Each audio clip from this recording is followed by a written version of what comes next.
안녕하세요. 뼈아대 고영선 작가입니다. 여러분 반갑습니다. 오늘은 종합 1위에 빛나는 당신은 뇌를 고칠 수 있다 6번째 시간이고요. 오늘 여러분과 나눠볼 이야기의 주제는 건강한 뇌를 노인이 될 때까지 갖기 위해서 우리가 알아야 할 지식에 대해서 한번 이야기를 해 보도록 하겠습니다. 제 댓글을 보는데 이런 댓글이 있더라고요. 제가 이 책과 무슨 이권 관계가 있나? 당연히 있습니다. 뭐 이제 아마 이번까지만 말씀드리고 앞으로는 굳이 말씀을 안 드릴 텐데, 이 책 판권을 제가 샀어요. 판권 제가 사고 저희 형제 회사를 할 수 있는 로코 미디어에서 이제 출간을 한 책입니다. 책이고, 저희가 이제 책에 대해서 여러분께 이렇게 방송을 하는 이유는 3가지입니다. 당연히 책이 나왔으니 제가 홍보를 해야 되겠죠? 그래서 영상을 찍는 것이 있고, 첫 번째. 두 번째로는 저희가 갖고 있는 기조가 무엇이냐면, 저희가 책을 낼 때 책에서만 끝나지 말자. 그러니까 저희는 출판의 개념을 책을 내는 거에서 출판이 끝난다고 보지 않습니다. 저희가 낸 책은 특히나 이런 온라인 뭐 방송이나 강의나 또 오프라인에서 최대한 독자분들과 소통을 하면서 이 책의 어떤 이해를 더 높이고, 어떤 책은 이제 적용이 중요하잖아요. 잘 적용할 수 있게끔 도와준 데까지가 저희가 출판으로 정의를 하고 있는 것이거든요. 그래서 이 책을 사시는 우리 독자분들께서 조금 더 이 책을 이해하고 적용하는 데 도움이 되시라는 그런 마음에서 영상을 찍고 있고요. 세 번째로는 이 책에 이제 좋은 내용이 많이 있잖아요. 저희가 출간한 책 중에 그 내용 자체 좋은 게 많이 있습니다. 근데 뭐 책을 못 사신 분도 많이 있어요. 특히 저희는 앞으로 거의 2주, 1년에 20권 이상 책을 내기 때문에 그 책값이 실제로 부담스러운 분들도 계십니다. 그리고 그냥 이 책을 사기보다 정보만 보고 싶어 하시는 분도 있을 수 있으니까, 그래서 이 책에 있는 내용이 유익하기 때문에 굳이 책을 안 산다 할지라도 도움이 되시라 하는 그런 마음에서 저희가 이제 영상을 계속 찍고 있는 것이거든요. 그래서 다시 한번 저는 이 책과 이권이 아주 강력하게 개입되어 있음을 밝히면서 오늘 강의를 시작하도록 하겠습니다. 전에 말씀드렸던 것처럼 이 책은 제가 굳이 어떻게 크게 설명을 하지 않을 생각입니다. 이 책을 천천히 읽어보면서 많은 것들을 배웠으면 좋겠고, 그것이 있습니다. 또 하나, 제가 저희 책 관련해서 많이 읽어드리잖아요. 근데 잘 보면 아시겠지만 저희가 저희 책만 아니라 가끔 다른 출판사 책도 추천할 때가 있습니다. 그럴 때는 저희가 책을 거의 읽지 않고 책의 장점이나 우리가 알아야 할 지식을 제가 풀어드린 경우가 많이 있죠. 그러면서 이 책 꼭 읽으십시오 라고 합니다. 그 이유는 무엇이냐면, 책을 그대로 읽으면 저작권이 침해가 될 수가 있어요. 근데 저희가 낸 책은 저작권 침해를 저희가 할 이유가 없기 때문에 여러분께 책 있는 그대로 여러분께 전달해 줄 수가 있는 것입니다. 그런 의미에서 제가 이제 강의를 준비하는 것도 훨씬 더 편하죠. 그리고 영상을 보시는 시청자분들도, 우리 뼈소 여러분들도 훨씬 더 편하다고 볼 수가 있겠고요. 자, 오늘은 자가면역이 무엇인지, 그리고 염증이 무엇인지에 대해서 한번 알아보는 시간을 갖도록 하겠습니다. 자가면역이란, 책에 이렇게 나와 있습니다. 자가면역이란 면역계가 자신의 뇌와 체내 기관, 조직을 공격하는 상태를 말한다. 우리가 면역 반응을 일으키는 환경적 독소, 글루텐 같은 음식물, 유해 화학 물질, 전염병 등에 노출될 때마다 그 독소를 항원으로 분류하고 그로부터 우리 몸을 보호하기 위해 면역계가 가동된다. 면역 반응은 밤낮을 가리지 않고 아무 때나 일어나지만 우리는 의식하지 못한다. 우리가 면역 반응을 전혀 느끼지 못하지만 우리 몸은 소리 없이 우리를 보호하고 있다. 그런데 최초 면역 반응이 충분히 강하지 못할 경우 면역계는 항원을 처리하는 더 강력한 무기인 항체를 생성하는데, 이 상태가 너무 오래 지속되면 뇌나 체내 조직이 손상을 입어 더 이상 제 기능을 못하게 된다. 그 결과는 대개 콧물, 근육통, 뇌안개 같은 경미한 증상으로 나타나며 항원 반응이 지속되고 조직에 자꾸 손상을 가하며 결국 해당 조직과 관련된 질환으로 발전한다. 어떤 조직이든 다를 바 없다. 이렇게 병이 생기는 것이다. 너무 쉽게 설명해 주시는 것 같아요. 그렇죠? 자가 면역이라고 하는 것은 면역계가 우리 자신을 공격하는 현상을 말하고 있는 것입니다. 우리 몸에 면역계가 이제 4개가 있다고 말씀하시더라고요. 오브람 박사님이. 4개가 어디가 있냐면, 첫 번째는 우리 장. 가장 중요합니다. 장이 있고요. 그 다음에 간이 있고요. 그 다음에 우리 이제 혈액 속에 백혈구가 있고, 그 다음에 뇌가 있습니다. 뇌, 교세포. 4가지가 있는데, 이 4가지 면역 체계 내에서 각자마다 2가지의 무기를 갖고 있어요. 그러니까 외부에서 독소가 들어왔을 때 그 독소와 싸울 수 있는 2가지 무기가 있습니다. 면역 시스템이 2개가 있는 거죠. 그건 뭐냐면 하나는 세포성 면역 시스템이 있고요. 그 다음에 체액성 면역 시스템이 있습니다. 2개를 이제 무기라고 이제 비유를 들으세요. 책에서는 2개의 무기가 있습니다. 처음에 독소가 왔을 때에는 세포성 면역 시스템이 가동이 됩니다. 그래서 무기를 발사하죠. 어떤 무기를 발사하냐면 사이토카인이라는 무기를 발사해서 외부의 독소를 이제 방어를 하는데, 사이토카인을 뭐라고 박사님이 비유를 하시냐면 생화학 총알, 그러니까 권총. 그러니까 이제 독소가 들어왔어요. 세포성 면역 시스템은 이 사이토카인을 통해서 총을 막 쏘는 거죠. 입니다. 근데 총으로 그 독소가 안 죽을 수 있잖아요. 그러면 어떻게 된다? 그 다음 타자, 이제 체액성 면역 시스템이 가동이 되면서, 이때는 총이 아니라 총으로 안 돼? 안 되겠네 이놈, 내가 미사일을 날려야지. 미사일을 날린다는 거죠. 그 미사일이 뭐다? 항체라고 하는 것입니다. 항체. 그래서 먼저 세포성 면역 시스템 사이토카인으로 총알로 하다가 안 되면, 그 다음에 체액성 면역 시스템 항체, 미사일이 동원돼서 진행된다는 것이죠.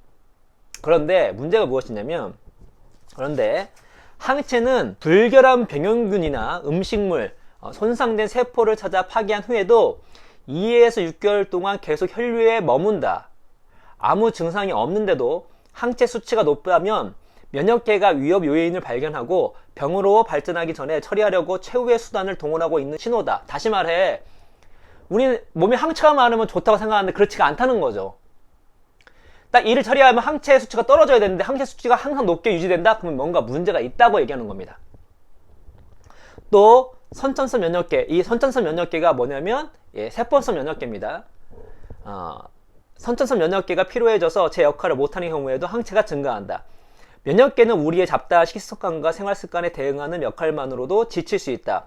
생화학적 요인, 음식 과민성, 환경 독소 등이든 구조적 요인, 안 좋은 자세와 장 투과성이 등 정서적 스트레스, 고약한 생각이든 전자기장이든 간에 지속적으로 항원이 밀려들며 지속적으로 우리의 최초 반응자, 다시 말해서 세포성 면역계를 얘기하는 거죠. 최초 반응자는 녹초가 되어 더 이상 효과적으로 작동하지 못한다.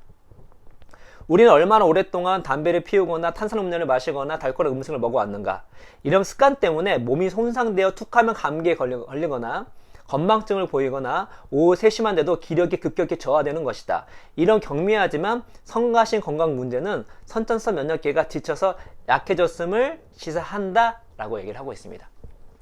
앞부분을 설명드렸을 때는 어떤 독소가 출현했을 때 세포성 면역 시스템이 사이토카인을 하면서 싸워서 안 될 경우에, 그 다음에 미사일을 발사하는 이제 체액성 면역 시스템이 발동이 되면서 항체가 발동되는 것인데, 세포성 면역 시스템이 어떻다 피로해져서 제 역할을 못할 때 바로 항체로 바로 넘어간다는 것이죠. 그러면 좋지 않다는 것입니다. 왜냐면 여기서는 다 얘기 안 하지만 나중에 이제 계속 이 박사님이 계속해서 말씀하시는 게 뭐냐면, 우리가 미사일을 발사하면 어떻죠? 적만 죽이나요? 그렇지 않죠. 부수적 피해가 있습니다. 이 부수적 피해가 어떻게 되죠? 항원을 정확하게 타겟해서 레이저로 딱 죽인 다음에 딱 끝나는 게 아니에요. 막 쏩니다. 때문에 부수적 피해가 오는데, 그게 부수적 피해가 우리의 멀쩡한 세포에도 올 수 있다고 얘기를 합니다. 그래서 항체가 계속 많아진 상태가 유지가 되면 몸이 좋지 않은 거예요. 그래서 그 항체가 우리를 공격하는 자가 면역 질환이 되는 것이죠. 이거는 앞으로 계속 나오니까, 반복해서 나오니까 우리가 이제 반복해서 우리가 습득을 하면 될 것 같습니다. 이제 이 흐름 속에서 나오는 것이 염증입니다. 염증. 저는 염증이 이렇게 바깥에 나오면 그 염증 생기잖아요. 그래서 염증 생기면 뭔가 되게 안 좋다고 생각했는데 그게 아니에요. 예, 우리 몸이 우리 외부의 독소에 열심히 저항하면서 나오는 그런 현상입니다. 때문에 염증 자체가 안 좋은 게 아니에요. 예, 과도한 염증이 안 좋은 거죠. 그래서 염증 부분은 책을 쭉 읽으면서 여러분과 나눠보도록 하겠습니다. 선천성 면역계, 세포성 면역계입니다. 선천성 면역계가 약해지면 대포가 더 자주 소환되어 항원을 공격하고 파괴하는 과정에서 염증을 형성하는 항체 수치가 높아진다. 혈액 검사로 확인될 것이다. 염증은 면역력을 향상시키는 백혈구와 항체가 포함된 추가물의 혈액이 치료를 요구하는 신체 부위나 뇌로 이동하여 만들어진다. 일부 경우에는 손에 난 작은 상처처럼 염증 장벽을 직접 보고 느낄 수 있다. 아마 그 부위가 무르고 붉어지면서 부풀어 오를 것이다. 그러나 대부분의 염증은 몸과 뇌 속에서 생겨난다. 이게 핵심이에요. 저희는 항상 염증은 바깥에만 있는 줄 알았거든요. 근데 그렇지 않다는 거죠. 물론 안에 있지만 이렇게 이 목이나 이런 데에 있는 줄 알았어요. 그랬더니 대부분의 염증은 몸 안이나 뇌에도 있다고요. 매우 정밀한 혈액 검사를 찾아내지 않은 한 염증이 그런 부위에 생겼다는 사실조차 알기 힘들 것이다. 제가 그랬습니다. 그리고 면역계가 너무 많은 세포를 죽여 장기나 조직에 더 이상 정상적인 기능을 못하게 되기 전까지는 염증 과도로 인한 증상도 거의 나타나지 않는다. 증상은 보통 처음에는 약하다가 시간이 흐를수록 서서히 강해진다. 자가면역 질환에 오진이 많은 것도 초기 증상이 워낙 경미하기 때문이다. 그래서 자가면역 질환으로 진단받은 사람들은 평균적으로 3에서 7년간 병을 앓고 나서야 정확한 진단을 받게 있수다. 일례로 파킨슨병 환자들은 수년간 만성 변비를 유발하는 염증에 시달리면서도 대부분 신경과 전문의를 찾아가 뇌 건강을 확인해 볼 생각조차 안 했다라고 얘기합니다.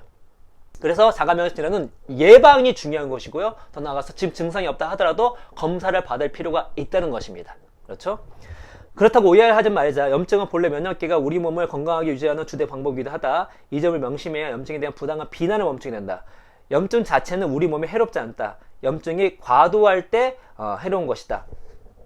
뇌 안의 염증이 통제에서 벗어나면 우리는 기억력이 예전 같지 않다고 느끼고 미묘한 변화를 경험하면서도 이를 나이 탓으로 돌린다.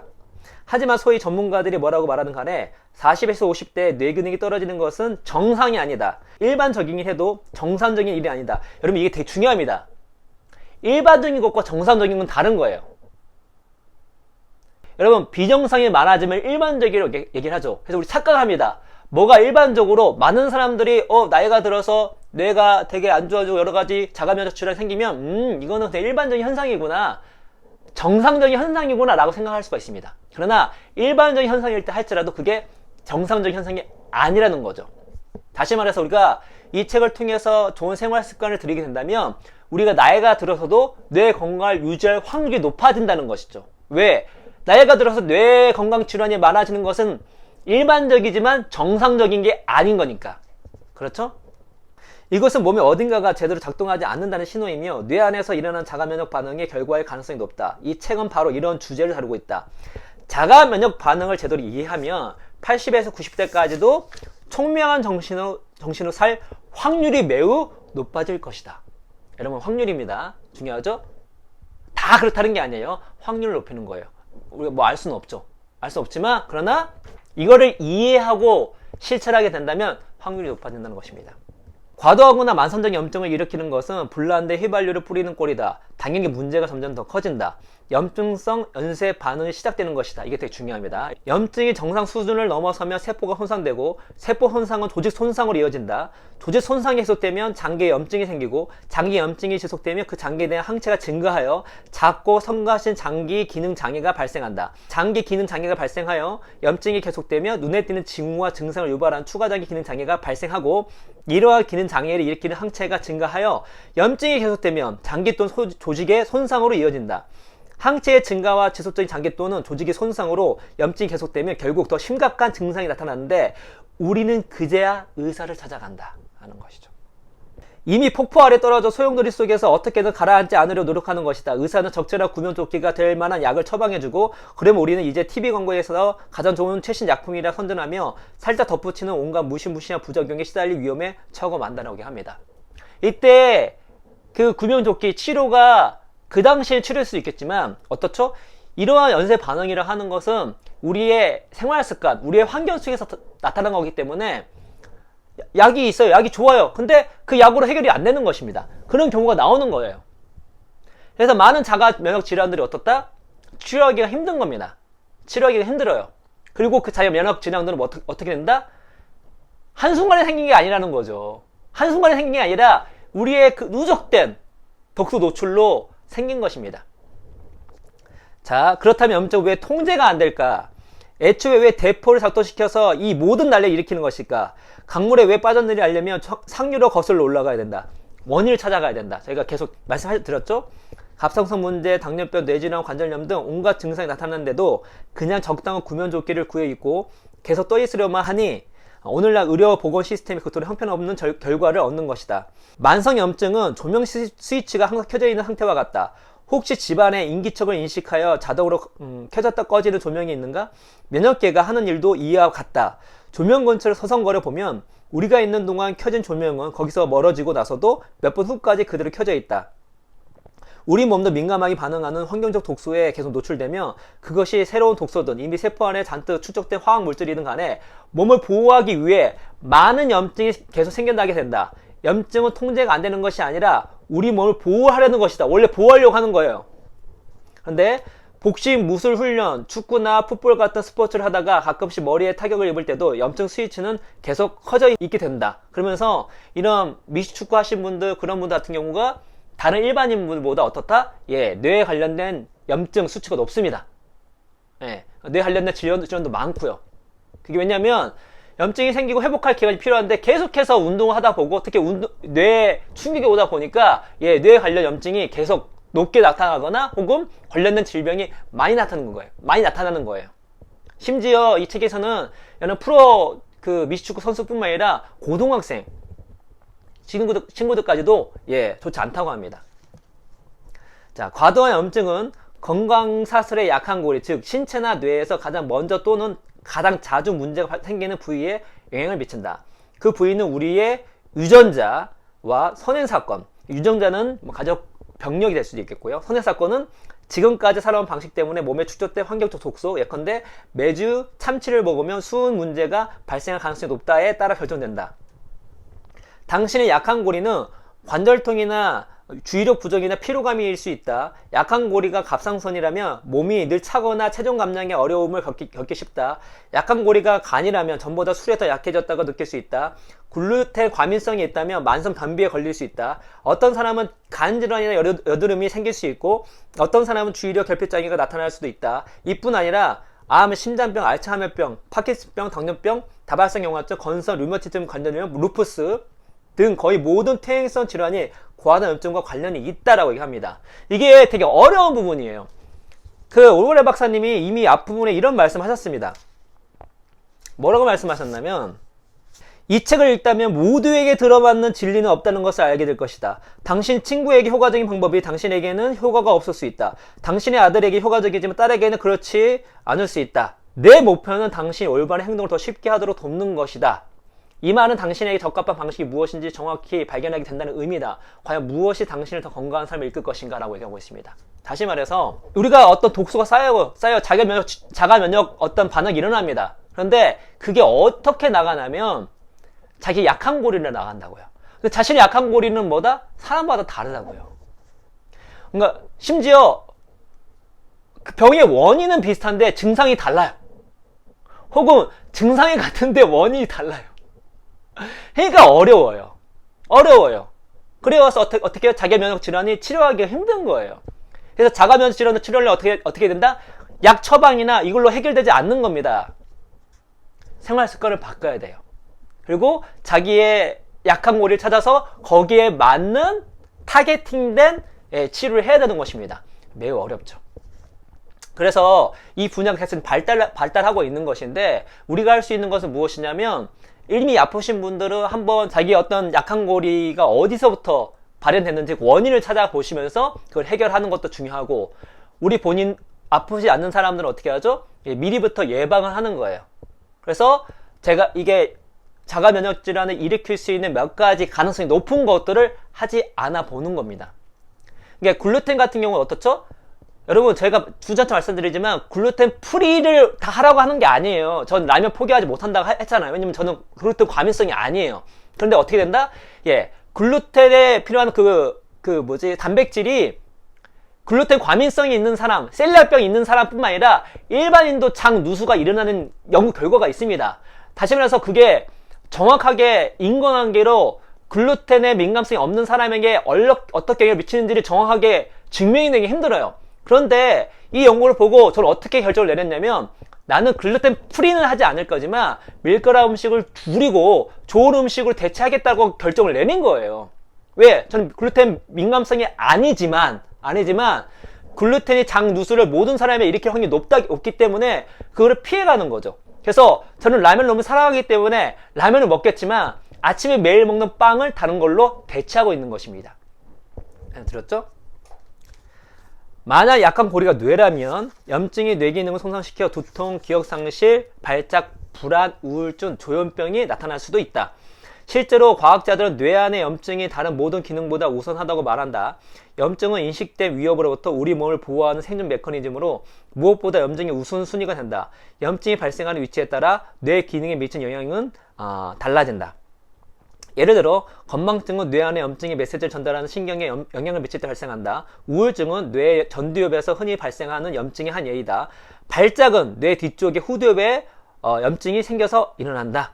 자, 그리고 나 같은 베이비붐 세대가 나이가 들수록 알츠하이머병과 치매의 발병률은 계속해서 높아질 것이다. 미국 알츠하이머 협회에서는 21세기 중반쯤 되면 미국에서 알츠하이머병 환자가 33초마다 한 명씩 늘어날 걸 전망한다. 우리 주변을 둘러봐도 심장마비를 극복하고 현재 잘 사는 사람은 흔해도 뇌퇴행성 질병을 극복하고 현재 잘 사는 사람은 그렇게 드물다. 오늘날에는 거의 모든 사람이 불필요한 뇌 염증을 앓고 있으므로 나는 이 책의 초점을 뇌에 맞추기로 했다. 과학적으로는 이미 명쾌한 결론에 도달했다. 뇌퇴행성 질병을 치닫기 전에 예방할 수 있다. 정리하자면 우리 뇌에 불이 났고 우리는 불을 꺼야만 한다. 그런데 어떻게 꺼야 할까? 어디에서 불이 났는지와 휘발유가 어디에서 흘러드는지를 확인하고 두 곳 다 손을 써야 한다. 우선 휘발유를 차단한 다음에 불을 끄고 손상된 부위를 회복시켜야 한다. 만성 염증을 일으키는 환경에서 항원을 제거하여 우리 뇌를 쉬게 해주고 재생시켜야 한다는 얘기다. 어떤 내용인지 알겠죠? 그리고 마지막으로 알츠하이머병 얘기 나오는데 저 이 부분 읽고 좀 놀랐습니다. 들어보세요.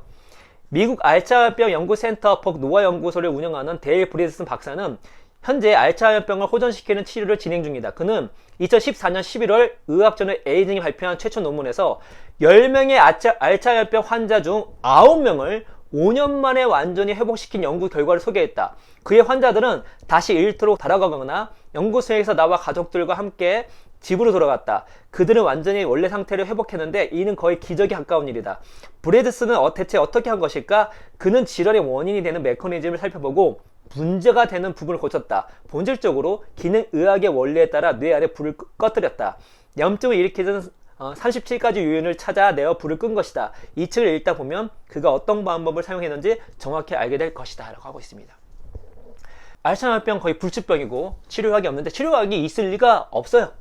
제가 공부하면서 왜 치료약이 안 나오지? 제가 공부하면 할수록 치료약이 없을 것 같은데요.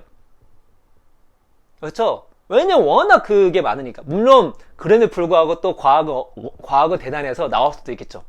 나올 수 있겠지만 이게 어떤 한 부분이 무슨 박테리아 하나 들어가가지고 그런 게 아니라 단순히 노화로 된 게 아니라, 물론 노화적 측면도 있는 거지만 이 알츠하이머병을 유발하는 원인이 되게 많다는 것이고 지금도 계속 많아지고 있습니다. 근데 문제는 핵심은 무엇이냐면 이 데일 브레든 박사가 이걸 고쳤다고요. 이 고친 거가 누가 고쳤다던가 그게 아니에요.